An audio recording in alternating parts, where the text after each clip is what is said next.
Hello everyone. तो आज हम लोग शुरू करते हैं नेक्स्ट चैप्टर नंबर 6। वो है हमारा टाइम ऑफ सप्लाई, कि कब ऐसी टाइम हमारा क्या है सप्लाई का, कब सप्लाई मानेंगे, कब उस पर टैक्स लगाएंगे। बहुत ही बेसब्री से इंतज़ार कर रहे हैं।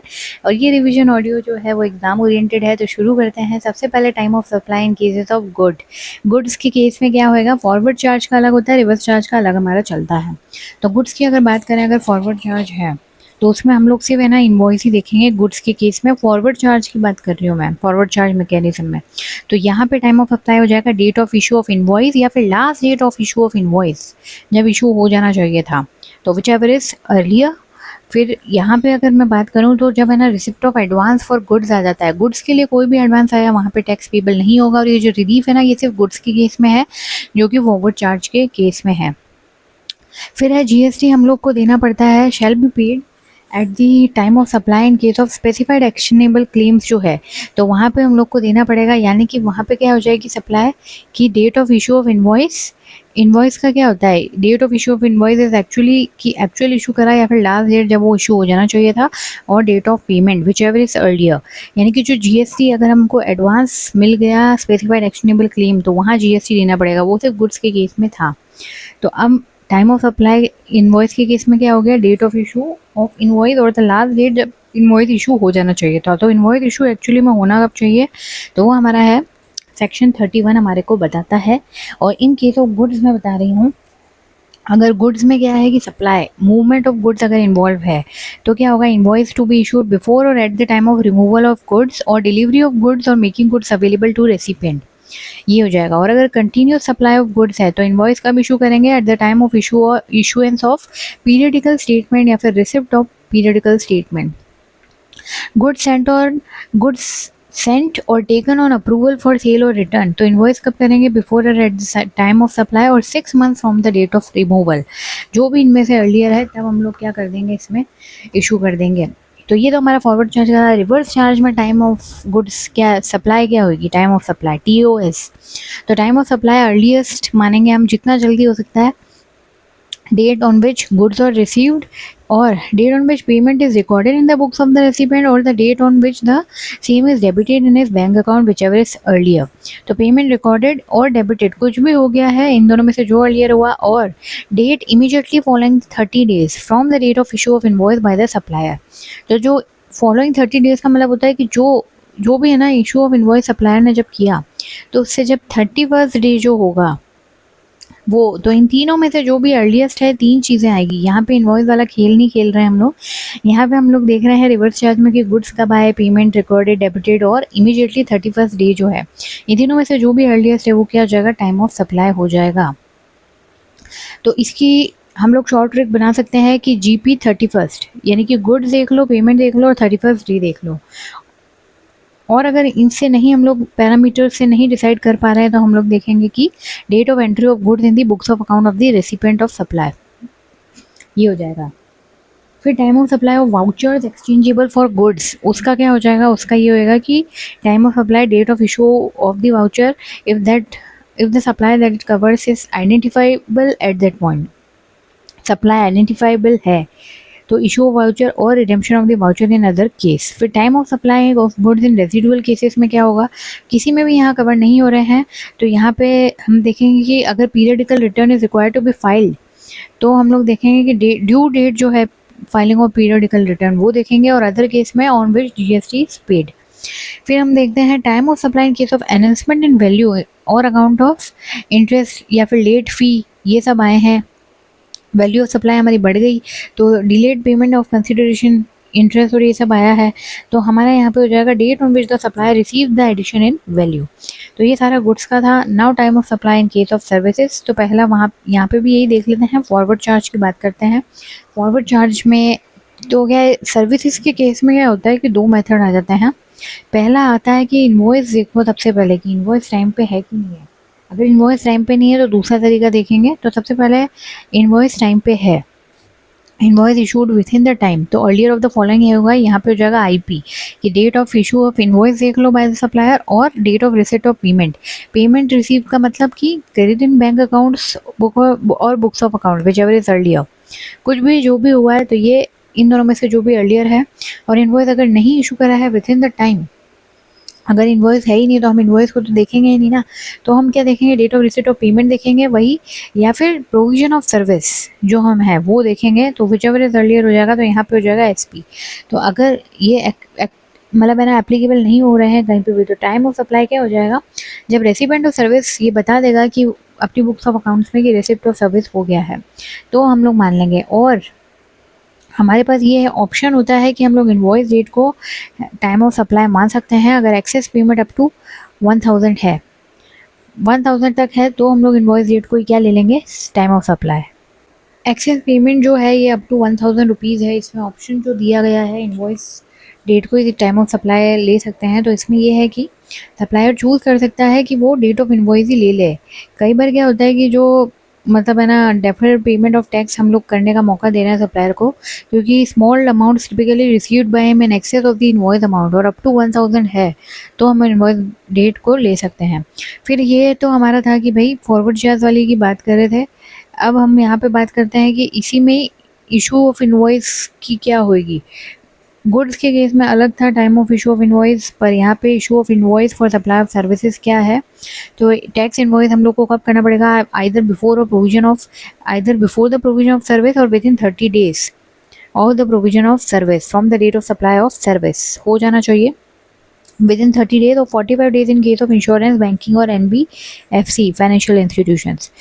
और उसके बाद में एक और आता है कि अगर इन case of insurance company, banking, financial institution, telecom company, notified supplier जो है जो टैक्सेबल सप्लाईज कर रहे हैं बिटवीन डिस्टिंक्ट पर्सनस कर रहे हैं, तो इन्वॉइस कर रहा है मे बी इशू बिफोर और at the time of recording such supply in the books of account और before the expiring of the quarter during which the supply was made. तो यहाँ पे क्या हो जाएगा, इशू ऑफ इन्वॉइस या तो रिकॉर्ड हमने किया है बुक्स ऑफ अकाउंट्स में और बिफोर जो हमारा क्वार्टर खत्म हो रहा है उससे पहले, तो यहाँ पे हो जाना चाहिए। फिर कंटिन्यूस सप्लाई ऑफ सर्विस में क्या हो जाएगा, invoice should be issued either on before the due date of payment, ये आ जाएगा। और बिफोर और at the time when the supplier of service receive the payment, अगर हम लोग को ड्यू डेट नहीं पता है हम लोग को कि भाई at the time when the supplier of the service receive the payment, due date हमें नहीं पता है, तो on or before the completion of the milestone event when the payment is linked to the completion of the event, वो हम लोग देख लेंगे। तो कंटिन्यूस सप्लाई ऑफ सर्विसेज क्या होता है, इज प्रोवाइड और agree to be provided continuously और on a recurrent basis. Contract है for a period exceeding 3 months, 3 months से ज़्यादा का है, plus with the periodic payment obligations है, plus include such services as the government में notify. और in case of cessation of services, supply of services before the completion of supply, तो invoice है to the extent of the supply before such cessation should be issued at the time when the supply ceases।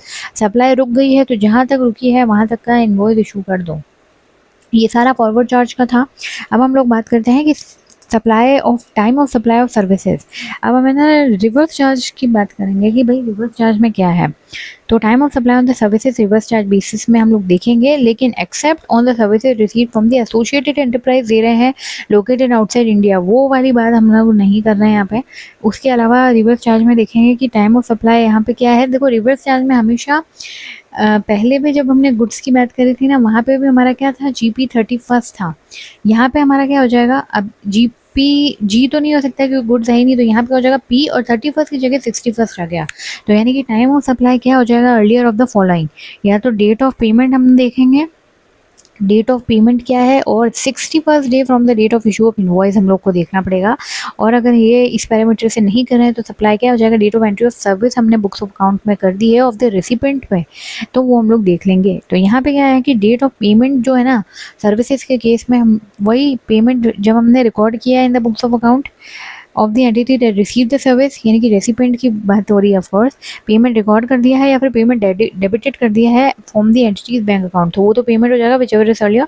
और अब हम associated services की बात करें कि import of services करा है between the associated services, import of services किया है बिटवीन एसोसिएटेड एंटरप्राइजेस, तो यहाँ पे हम लोग इनवॉइस की बात नहीं करते हैं क्योंकि एसोसिएटेड हैं दोनों आपस में। तो यहाँ पे देखेंगे कि date of payment of for the service है और date of entry of service in the books of account of the recipient. तो जो रेसिपिएंट है ना, यहाँ पे हम लोग सर्विसेज केस में रेसिपिएंट हम लोग देख रहे हैं, तो पेमेंट और entry of in the books of recipient, तो यहाँ पे जो भी अर्लियर होगा वो हो जाएगा। नेक्स्ट है time of supply of voucher exchangeable for services. Services के केस में वाउचर है, सेम ही हो गया कि date of issue of the voucher अगर सप्लाई आइडेंटिफाइबल है एट दैट पॉइंट, और date of redemption of the voucher in other cases, जो भी हमारा इसमें है। फिर time of supply in this residual cases, कुछ भी नहीं हो पा रहा है तो हम लोग देखेंगे कि कहीं भी कवर नहीं हुआ है तो date on which periodical return is required to be filed, यानी कि ड्यू डेट, और in other cases date on which GST is paid. फिर आ जाएगा टाइम ऑफ सप्लाई सर्विसेज के केस में वही एनहेंसमेंट ऑफ वैल्यू, अगर हमें कुछ हुई है, इंटरेस्ट, लेट फी, पेनल्टी, किसी कंसिडरेशन बढ़ गया है, तो यहाँ पे क्या होगा, सप्लाई जब रिसीव करेगा एडिशन इन वैल्यू वही। अब है मेन, बस एक पॉइंट और आ जाता है, इससे कई बार एमसीक्यू भी एग्जाम में आपको देखने को मिल जाएंगे, और मेन जो मैं चीज़ बताने वाली हूँ वो यही है कि टाइम ऑफ सप्लाई तो हो गया, यहाँ तक हमारा मेन है हमारा कि change in rate of tax in respect of the supply of the goods और सर्विसेज, दोनों के केस में। तो दोनों के केस में क्या होता है कि अगर कोई भी दो इवेंट हो गए, मैं बता रही हूँ कि रेट ऑफ टैक्स है ना जिसमें हम लोग को जीएसटी देना होता है, वो टाइम ऑफ सप्लाई के टाइम देते हैं, लेकिन कई बार क्या होता है कि अगर हमारे दो इवेंट पहले हो गए तो हम लोग ले लेंगे ओल्ड रेट, और दो इवेंट बाद में हुए तो ले लेंगे न्यू रेट। तो क्या इवेंट्स हैं, 3 इवेंट हैं। पहला है इशुएंस ऑफ इनवॉइस, सेकंड है supply of goods and services, third है रिसिप्ट ऑफ पेमेंट। इन तीनों में से कोई भी दो पहले हो गए तो हम लोग क्या ले लेंगे, ओल्ड रेट लेंगे। तो जैसे मैं अभी यहाँ पे एग्जांपल के उससे बता रही हूँ, तो सबसे पहले मान लेंगे हम लोग कि सप्लाई हमारा पहले, सप्लाई इनवॉइस और पेमेंट SIP, ध्यान रखना SIP को हमको देखना है, दो इवेंट पहले हो गए तो टाइम ऑफ सप्लाई हम लोग क्या मानेंगे, उस हिसाब से हम लोग क्या कर रहे हैं, डिटरमाइन कर रहे हैं कि हम लोग को टाइम ऑफ सप्लाई क्या लेना है। बेसिकली सबसे पहले हम प्रेफरेंस किसकी दी जाती है, हम वो इनवॉइस या पेमेंट की ही प्रेफरेंस देते हैं टाइम ऑफ सप्लाई मानने के लिए। तो दो रेट, अगर हम दो इवेंट हमारे पहले हो गए तो पुरानी रेट लेनी है, तो ये मैंने आपको बता ही दिया है। तो पहले हम लोग देखते हैं कि सप्लाई क्या हो गया, बिफोर हो गया, इनवॉइस भी क्या हो गया, बिफोर हो गया, पेमेंट बाद में आया, पेमेंट आफ्टर हो गया। दो इवेंट पहले आ गए, क्या क्या आया पहले, सप्लाई और इनवॉइस। इन दोनों में से क्या टाइम ऑफ सप्लाई होना चाहिए, जो पहले हम लोग है ना इनवॉइस की बात ही करते हैं, हमेशा प्रेफरेंस देते हैं, तो क्या हो जाएगा, टाइम ऑफ सप्लाई हो जाएगा हमारा issue of invoice. Second example है सप्लाई बिफोर हो गया, पेमेंट भी बिफोर हो गया, लेकिन इनवॉइस बाद में हुआ। दो इवेंट बिफोर हुए हैं जो कि है सप्लाई और पेमेंट, तो क्या देखेंगे, टाइम ऑफ सप्लाई क्या हो जाएगा, पेमेंट का हो जाएगा। अब हम बात करते हैं कि सप्लाई तो बिफोर हो गया, अब इनवॉइस और पेमेंट आफ्टर है, तो अब है ना इनवॉइस और पेमेंट में क्या देखते हैं, इनवॉइस और पेमेंट जो भी अर्लियर होगा वही देखेंगे ना, ऑफकोर्स। अब हम बात करते हैं सप्लाई आफ्टर है, इनवॉइस भी आफ्टर है, सिर्फ पेमेंट हमारा बिफोर आया, दो इवेंट क्या हो गए, सप्लाई और इनवॉइस, तो ऑफकोर्स प्रेफरेंस इनवॉइस को जाएगी, तो invoice time of supply. Next अब हमारा है सप्लाई तो बाद में हुई है और पेमेंट भी बाद में आया है, आफ्टर है, लेकिन हमारा क्या हो गया कि इनवॉइस जो है ना वो यहाँ पे बिफोर आ गया है। तो दो इवेंट कौन कौन से हो गए, सप्लाई और पेमेंट हो गए, तो क्या हो जाएगा हमारा पेमेंट वाला हो जाएगा टाइम ऑफ सप्लाई। फिर नेक्स्ट है, लास्ट पॉइंट है कि दो चीज़ें बिफोर हो गई, इनवॉइस और पेमेंट, और सप्लाई हमारी बाद में हुई है, तो दो बिफोर हो गई, तो वही इनवॉइस और पेमेंट, इन दोनों में से क्या है अर्लियर, तो प्रेफरेंस हमारी जा रही है इनवॉइस और पेमेंट को। अब है नेक्स्ट एक पॉइंट है कि अब नॉर्मली देखा जाए कि डेट ऑफ पेमेंट क्या होता है कि entry in the supplier books है या फिर क्रेडिट इन सप्लायर बुक्स है, विच एवर इज अर्लियर, तो ये हम लोग डेट ऑफ पेमेंट देखा जाता है। लेकिन अगर है ना date of crediting of payment जो है बैंक अकाउंट में, वो क्रेडिटिंग है ना takes place after 4 working days from change in rate of tax, rate change हो गई है टैक्स की रेट, उसके 4 दिन बाद कर रहे हैं, तो हम लोग क्या करेंगे कि जो crediting of payment bank account में कहा ना, उसी को date of receipt of payment मान लिया जाएगा। अगर ये क्या है after 4 days of, after 4 working days of date of change in rate of tax से के बाद हुआ है, मतलब कि 4 दिन बाद अगर ये चीज़ होएगी, तो हम लोग क्या है क्रेडिटिंग ऑफ पेमेंट जो है ना उसी को date of receipt of payment मान लेंगे, जो कि हम लोग टाइम ऑफ सप्लाई के लिए डिसाइड कर रहे हैं। भले ही चाहे हमने रिकॉर्डिंग पहले कर ली हो, भले ही चाहे हमने क्रेडिटिंग वगैरह पहले कर लिया हो, लेकिन आफ्टर 4 डेज है तो उसको क्या मानेंगे, क्रेडिटिंग ऑफ पेमेंट जो है वही date of receipt of payment हो जाएगा। तो यहाँ पे हमारा टाइम ऑफ सप्लाई चैप्टर जो है वो होता है ख़त्म, और नेक्स्ट ऑडियो के साथ मैं मिलूंगी जो कि है value of supply chapter number 7। तो thank you so much for listening to this audio and all the best जिन सबके भी एग्जाम्स हैं। और अगर आपको ये ऑडियोस पसंद आ रहे हैं तो like share and subscribe my channel, क्या पता किसी के काम ही आ जाए, क्योंकि जो लोग सेल्फ स्टडीज़ करते हैं तो उनके लिए काफ़ी बेनिफिशियल हैं ये ऑडियोज़।